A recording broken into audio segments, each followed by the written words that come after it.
Sorti paraplégique d'un accident de voiture, John Callahan est devenu célèbre par la suite comme dessinateur d'humour. Il est mort en 2010 après avoir vécu près de 30 ans à Portland, dans l'Oregon. Gus Van Sant, célèbre citoyen de Portland, lui aussi, adapte l'autobiographie de Callahan sous le titre « Don't worry, he won't get far on foot ». En français, t'inquiète, il ira pas loin à pied. Un film qu'il a failli tourner 20 ans plus tôt avec Robin Williams dans le rôle principal. Et c'est finalement Joaquin Phoenix qui en a hérité, Marie, pour le meilleur. Oui, c'est ça. Alors pour le meilleur et j'allais dire presque un peu en roue libre, c'est-à-dire qu'il s'empare du truc. Moi, j'aurais bien aimé voir ce que ça donnait avec Robin Williams, si je suis très franche. Et voilà, il y a effectivement lui, mais il y a Jonah Hill qui est extraordinaire dans le film, il y a Bess Ditto, il y a Jack Black qui a un rôle assez formidable aussi. Alors on est dans la veine, on est dans la veine, celle qu'on appelle la veine mineure généralement de Gus Van Sant. Alors je rassure tout le monde, c'est que la veine mineure de Gus Van Sant, c'est la veine majeure de plein d'autres gens, hein, donc voilà. Mais c'est pas le Gus Van Sant inventeur et expérimental d'Elephant, c'est celui de Will Hunting et de voilà. Il revient plutôt en forme, je trouve, 2 ans après un film qui avait beaucoup déçu et qui s'appelait Nos souvenirs, et le titre que j'avais oublié, c'est dire. Et donc, voilà, je vous ai apporté un petit extrait. On est dans la... Alors, dans une partie du film, le montage du film est assez passionnant. Et là, on est dans une partie de la vie de Callahan où il est donc paralysé sur un fauteuil roulant, mais où il est sevré d'alcool, parce que voilà, c'est un alcoolique malade. Il est dans une bibliothèque, et vous voyez comme il est filmé en amorce, c'est-à-dire que là, voilà, on voit quasiment pas son visage, il est flou. Celle qui compte, c'est la lectrice, c'est celle qui va lui donner un avis sur ses dessins. La netteté, elle est réservée à la lectrice, elle est réservée au dessin. Le dessin est hilarant, je vous laisse savourer les sous-titres. De fait, la réaction obtenue est celle qu'on souhaitait. Et donc voilà, vous voyez comme ils sont tous les deux au même plan, à la même hauteur, assis tous les deux. Et tout à coup, ils lèvent les yeux. Et là, c'est un autre genre de femme qui apparaît ou qui réapparaît dans sa vie. C'est Rooney Mara. Oui. Qu'il a connue à l'hôpital où elle était plus ou moins visiteuse, infirmière, on va dire, et qui retrouve hôtesse de l'air. Autant dire 2 fantasmes, vraiment 2 archétypes de la femme, hein, l'infirmière et l'hôtesse de l'air. Elle est nue sous ses fringues, hein, je vous le dis tout de suite. Et regardez la mobilité du personnage, c'est ça qui est assez extraordinaire, c'est que ce type qui est paralysé de partout est ultra mobile.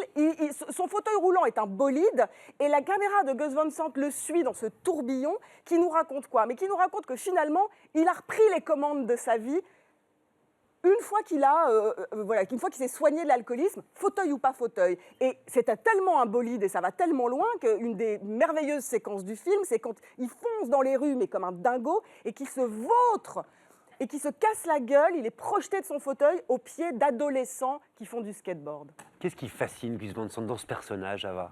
Oh bah le côté cassé du héros, c'est un amoureux des gueules cassées, des héros complètement cassés. Et puis là, c'est vraiment le portrait d'un artiste qu'on a laissé sur le bas-côté de la vie et après cet accident. Moi, ce que je trouve assez réussi, on va dire, dans le film, qui a une démarche très humble, qui est un film un peu mainstream, voilà, un cinéma de studio, comme tu l'as si bien dit, Marie, c'est que on parle d'un artiste de la contre-culture et finalement on aborde un ton très aimable pour parler de ce cynisme-là. Et finalement c'est un redemption movie très classique et on a l'impression qu'il effectivement se fait pardonner un petit peu nos souvenirs et la catastrophe que ça a été. Et donc c'est du cinéma de la convalescence. Moi je trouve que le problème, vous l'avez dit Augustin au tout début, hein, c'est un film qu'il a voulu faire il y a 20 ans et c'est un film qui a 20 ans au moment où il sort. Que je trouve que c'est un film à l'ancienne, c'est un biopic à l'ancienne.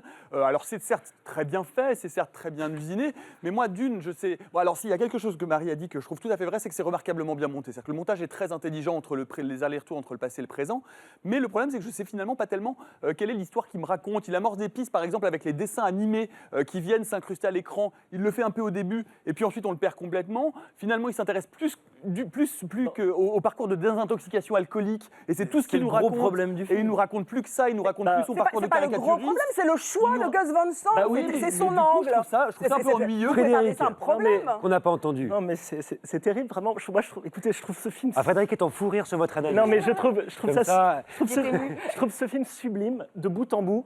Vous dites classique, mais pour arriver a une telle rigueur d'écriture, a une telle rigueur de narration, pour arriver à ce classicisme même.